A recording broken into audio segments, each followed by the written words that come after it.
All right, welcome back.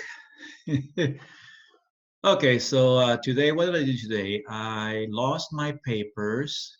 It's kind of funny because in the classroom, you don't lose the whiteboard. What you lose is the markers, right? So this time I lost the paper. And then what else did I do today?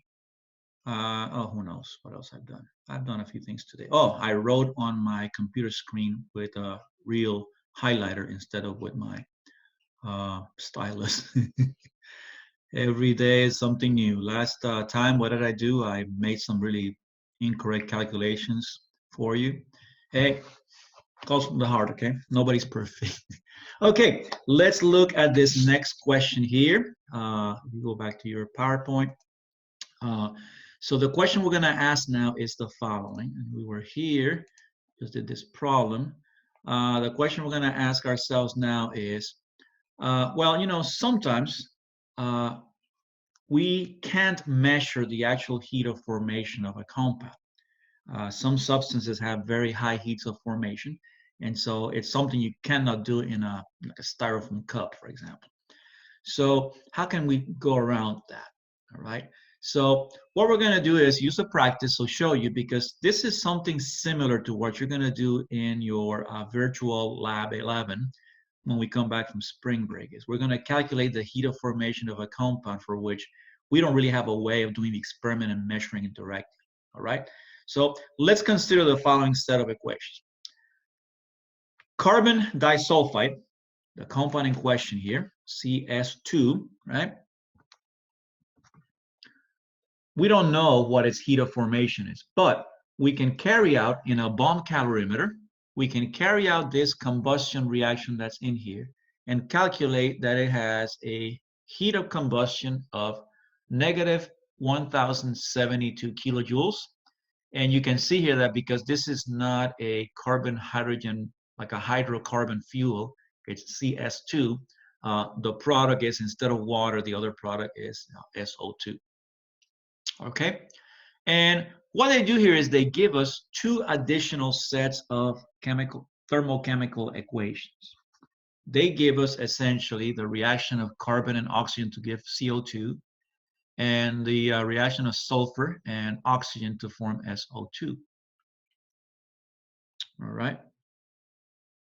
Now let's go back here to our. I'm going to go to the handout here, and let's do this by hand. All right. Come over here and get the same one here. Let me see if I can.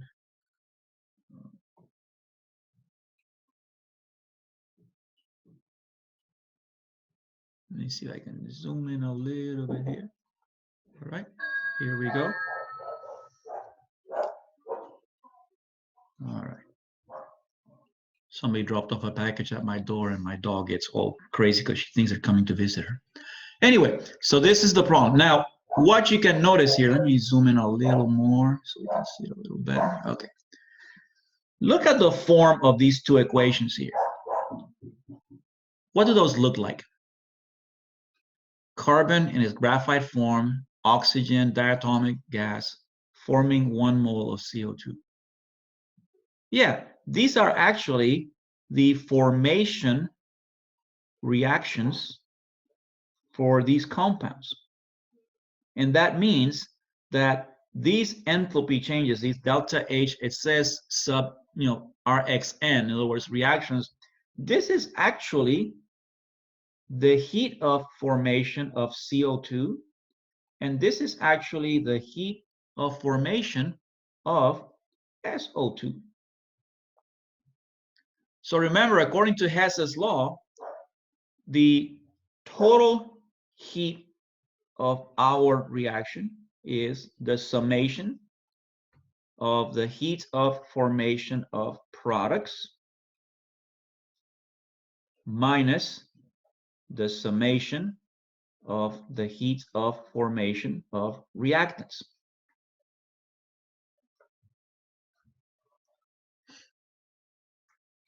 Okay, so in this case, we would have, what are our products? Well, we have CO2, so it would be 1 times heat of formation of CO2 plus 2 times the heat of formation of SO2 minus the products, which would be 1 times heat of formation of SO2. And that's pretty much, I'm sorry, what am I saying? CS2. But remember, the heat of formation of O2 is 0. So we're not going to include it in the reactants here. So let's see what we have. We have delta H of the reaction, right? We have it over here. They gave it to us. Negative 1072 kilojoules. So let's put this one here. And I'm gonna bypass the units for now because it's all gonna be kilojoules anyway. And CO2 we said is negative 393.5.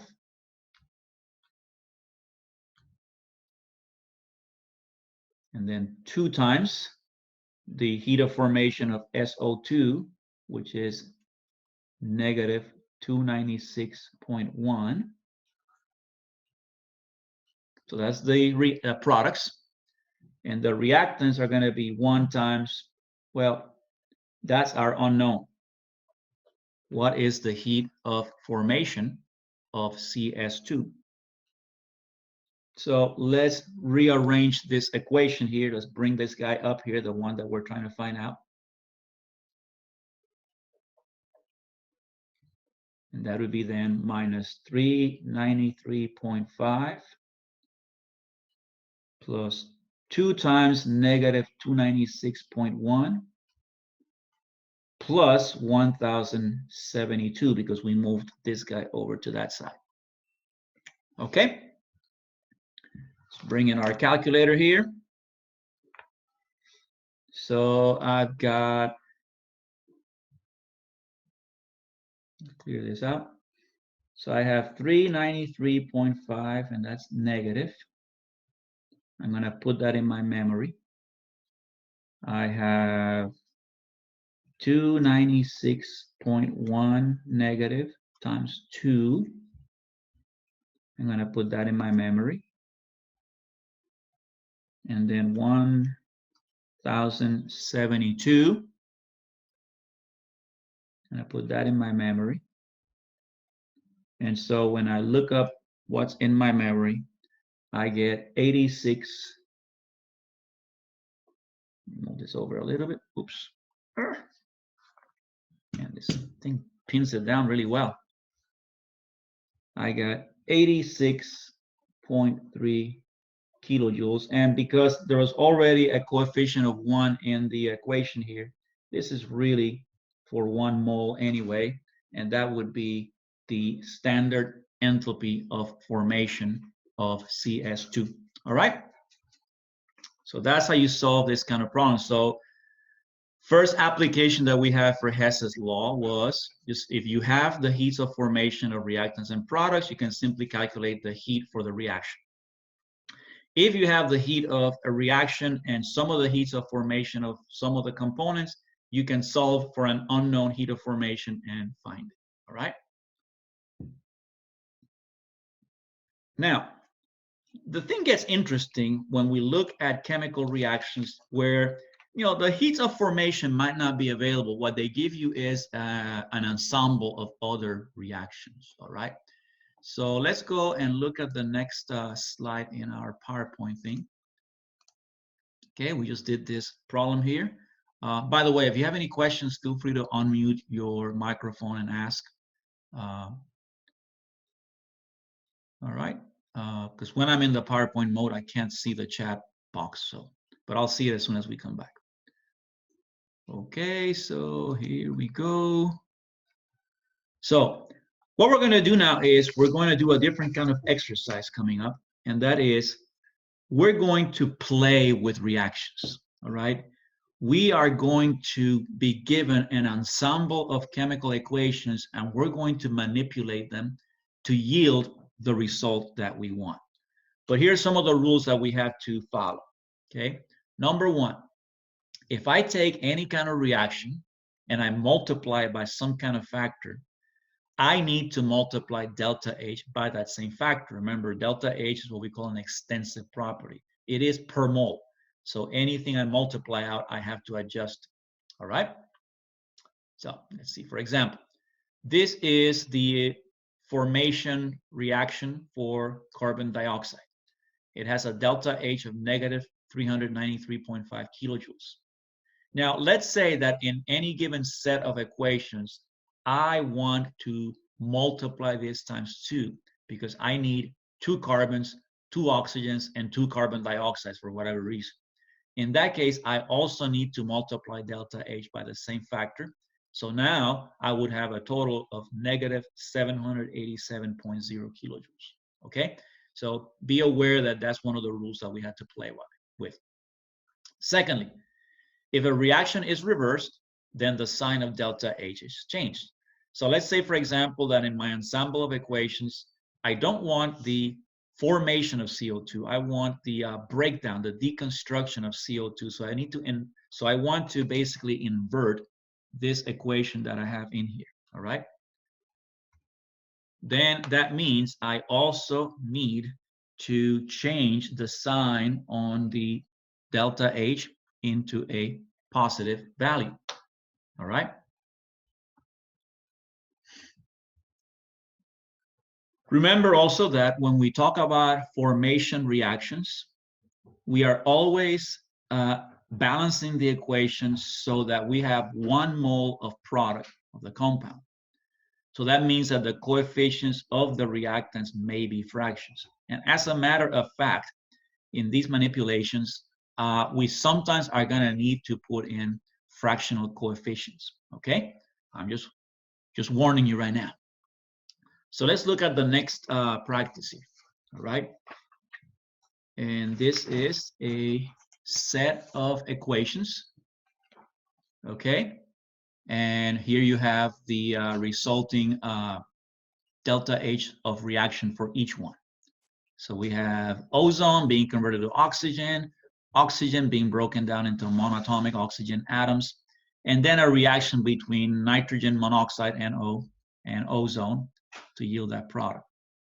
Now, what is the question?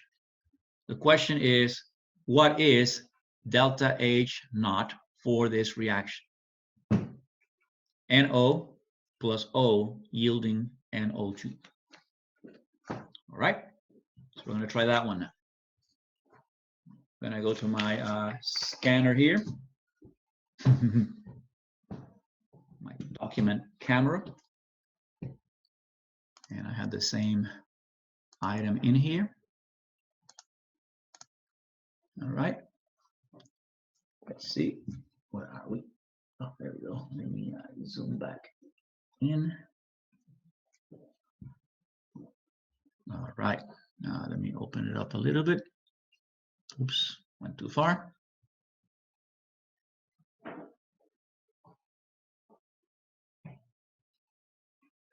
There we go. Okay, so this is a very typical type of problem in working with Hess's law, right? So the idea here is, let me get my face out of here, just back in there. All right, so the idea is I want to take these 3 equations and I want to rearrange them and consider them kind of like, you know, the ingredients in the kitchen that you use to make up a dish, right? And, you know, you might need, you know, more salt or maybe less paprika, or, you know, just basically move it around, or you may have to, you know, undergo a process of this or that. Okay, so whatever. So let's do the following. Let's set up a strategy here. Okay, number 1 is, let's rearrange our equations. So maybe what I'll do is I'll call this A, I'll call this B, and I'll call this C. I want to rearrange my equations so that when I add up the rearranged ones, I will end up with this equation here, my final one. That means I want NO on the reactant side, and I want NO2 on the product side. Well, of the three equations they give me, it looks like equation C works. So I'm going to leave it as is for now. I'm going to go NOG plus O3 gas, giving NO2 gas and O2 gas. So notice that at that point, this guy and this guy are okay. They are in the right place. So when I take this equation and add up the other ones, those two components are going to end up in the right place. NO in the reactants, NO2 in the products. The problem now is that I have here ozone in the reactants and oxygen in the products. And I don't want those in here. So there's no O3, no O2, no O. In other words, we don't want any of those guys in there. I'm sorry. It's those two guys. We don't want them in there. So what I need to do is I need to figure out how do I eliminate the O2 and how do I eliminate the O3? Well, first of all, I need to have monoatomic oxygens in my reactants, okay? So I need to put O in reactants. So what I'm going to have to do is I'm going to have to take equation B and reverse it. So let's reverse B. So I'm going to switch that around. So I have 2O, and I'm going to skip the physical states for now. 2O, well, let me put this one in because I don't want it to look like 20. Okay, 2OG giving me O2G. But because I reversed that one, that means that now that no longer is 495, it's negative 495.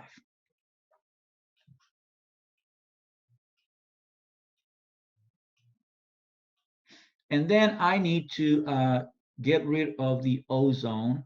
So how do I put, actually, I don't want to put it, I want to remove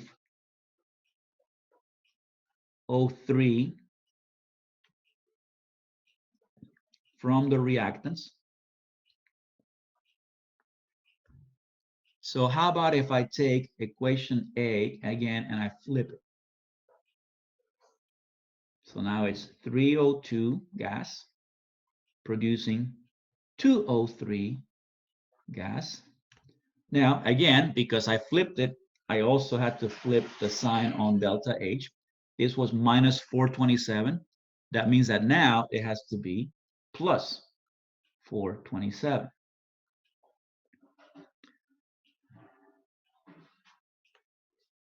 Okay, now, right now, it looks like everything is in place. I would be able to eliminate O2 from here with O2 from here, and O3 from here with O3 from up here, but they're not in the right amounts. So for example, to really remove ozone from this equation, I only need one, and this one's giving me two. All right, so let's go ahead and write them again. Here's equation C. So I have NO plus O3 giving me NO2 plus O2. So what I need is I need to put this in perspective. This guy here gives me two monoatomic oxygens, but I only want one. So what I'm going to do is I am going to take this guy here, and I'm going to divide it by 2. So I get O giving me 1/2 of O2. But here's the thing. If I multiply times 1/2, in other words, if I divide by 2, I also had to divide by 2 the delta H. So this guy stayed the same. I haven't made any changes here. So this guy's still minus 199. But this guy here now is going to be minus 495 divided by 2. Because I flipped the equation, so I changed the sign. And then I divided by 2, which means I also had to divide by 2 the delta H. Okay, what else can I do? Well, similar here. I want to be able to remove this ozone from here, but this equation gives me 2 of them. So similarly, what I'm going to have to do is divide this by 2 also. So that's going to give me 3/2 of O2 producing a single O3. And again, I need to change delta H because it was at that point 427, but I divided the equation by 2, so I had to divide that by 2. All right, let's see if this works. All right now I have O3 here on the left and O3 here on the right. So those are going to cancel out. I have 1 oxygen here and half an oxygen here, I mean O2, and half an O2, so that's 3/2. And there's 3/2 over here. So that means that that cancels out there. So let's see what's left. What's left is the NO is still around. The single oxygen is still around. And over here, all that's left is NO2, which is exactly the equation that we were looking for up here, right? So let me pull this up here. So what would be the total delta H for this? Well, it would be negative 199 plus negative 495 divided by 2. I haven't done that yet. And 427 divided by 2. All right. Oops. Sorry. I lost you guys there. There. And again, we can do the math and we'll get a total of negative 233 kilojoules. And that will be our total enthalpy of this reaction. Okay, so this type of problem requires a lot of practice. I think Alexa's having an SI session today at 3 after this. I think we're going to do some of those practices as well as the previous ones. All right. But remember, strategy. Start with the equation in your ensemble and your recipe list. Start with the one that seems to allow you to organize the reactants and products in the right places. Start with that one. And then rearrange the other ones so that you start eliminating the reactants and products that you don't want in the final equation. That may mean that you had to flip around some of the equations. It may also mean you have to multiply times a factor or divide by something. Don't forget, any change that you make in the equation has to be reflected in a change, equal change in the delta H. If I flip a chemical equation, I flip the sign on delta H. If I multiply or divide the equation by some factor, I also have to multiply or divide delta H by that same factor. All right? Okay, let me give you a few moments to ponder on that. And then we are going to go to our final topic here and close out today's session with our weekly philosophy appetizer.